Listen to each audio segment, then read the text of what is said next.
ugatanga amadolari bakagenda bakungukira abandi bagatwereka muri telefone uko inyungu igenda yiyongera. Ariko se nta nubwo babungukira koko ayo madolari ntimuratangira kuyarya? Bamwe batangiye kuyarya bikuze kureba. Bamwe batangiye kuyarya? Bamwe batangiye bagenzi banjye bamwe bari kubifuza buri munsi. Ariko mushobora gusanga ari abantu bafite n'imigabane ari bene wabo ntimubimenye. Mushobora gusanga ari abantu baziranye kuri iyo gahunda kugira ngo babakurure ntimubimenye. Kandi batwereka n'ibyemezo bya RDB uburyo leta ibizi ngo basanga n'imisoro. Urakoze cyane araje basubize rwose. Kandi nadufashe n'abatatumara utsacu. Okay. Fande munyibere nakiri umuntu umwe gusa kuri telefone byo abantu kiretse ari wageza saa 6. Halo. Halo. Baramutse? Mwaramutse neza. Uratwibwira kubera umwanya muto turasa ku ntego. Abantu ngo muravugana n'umukozi wanjye ngo Jean Claude ngo ni Murenge wa Gashanda. Jean Claude Gashanda, okay? Mbanje kubashimira kuri sigana mwateguye kuri ikintu cyiza cyane. No kuri ibyo bya rwose ari muri Gashanda tumaze kubikumira na kugira ngo tudufashije na RIB nayo tudufashamo. Harya Gashanda ni muri Ngoma? Mu karere ka Ngoma mu ya Gashanda. N'uwango n'undi cyita natwe n'abaturage twe ntangarugero bambe tugomba kubikumira twivuye inyuma. Ndetse n'uwo twagifatiramo wenda twasha kubishyuza bwa RIB nabwo bukadufasha ko RIB muri uyu murenge wa Gashanda mu karere ka Ngoma ni urwego ruri kwitwara neza cyane rukaduha umusaruro kandi natwe tugashimira uburyo ki ruri gukorana nk'abaturage tugahanahana amakuru kugira ngo dukumire ibyaha bimwe na bimwe bishobora kutugaragaraho. Urakoze cyane.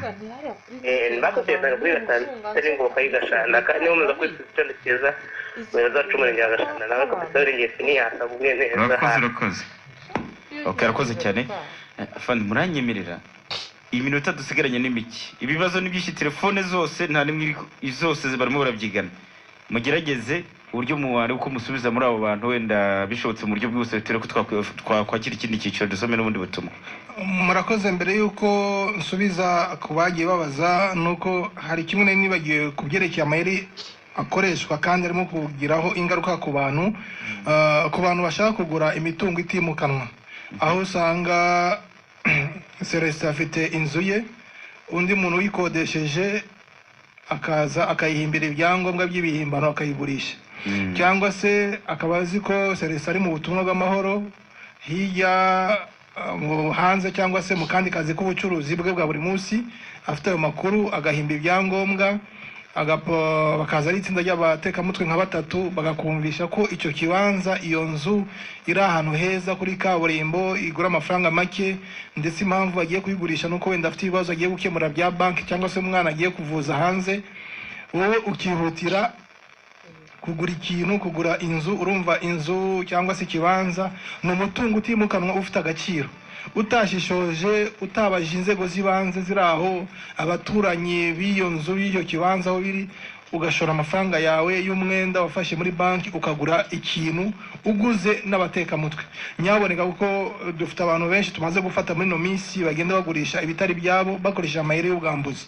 Ibyo rero nashaka ngo mbikomozeho abantu nabo babitekereze.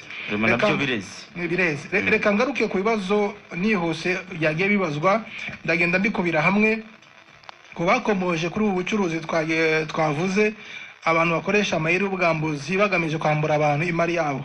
Navuga ko uburyo ikoranabuhanga ridufasha mu kwiteza imbere no kwihutisha service uko niko nanone abafite imigambi mibisha yo gukora ibyaha byo kubona ibyo batavunikiye barikoresha bagamije kugira ku migambi yabo. Iyo umuntu afite icyangombwa cya domestic company registration ntago bivuze ko adashobora kubikoresha mu bindi byaha kuko nibutsa abatwumva badukurikira nuko uburyo service zagiye zoroshwa zagiye zishirwa mu koranabuhanga. Uno munsi ushobora kwicara kuri telefone yanjye mu minota itarenze 3 nkafungura company.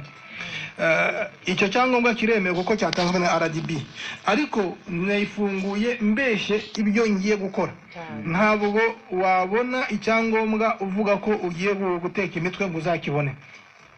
Ibyo rero mbwire abatwumva yuko kuba umuntu afite icyangombwa cya company bidasobanuye ko ibyo akora bigemewe. ibyo abantu babyumve. Icya kabiri, aba bantu b'abatekamutwe amayeri bakoresha suko batangira kwiba ku munsi wa mbere. Icyo bakora nuko Celestin waje mbere n'undi mugenzi we amafaranga barayabona, nabo bakinjiza abandi. Babagambiriye ko babona umubare w'abantu benshi ku buryo naterura azaterura amafaranga afatika.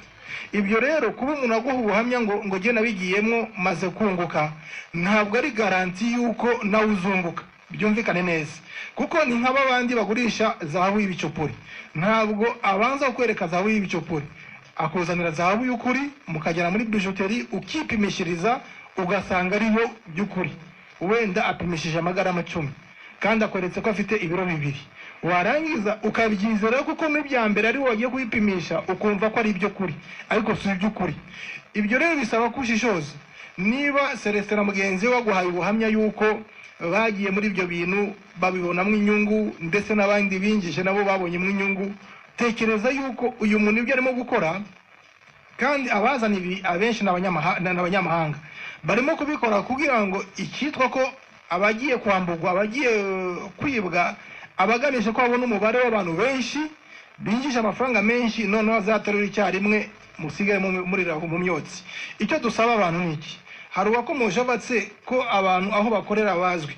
Nuvuga ko urwego rw'ubugenzacyaha utaduhaye amakuru tubwiye ngo dore bari abantu barimo gukora ibi n'ibi, kuko uno munsi dufunga kimwe dufatanyije n'izindi nzego, ejo hakaza ikindi gifite irindi zina, icyo bahindura ni izina, ariko imikorere ni yayindi.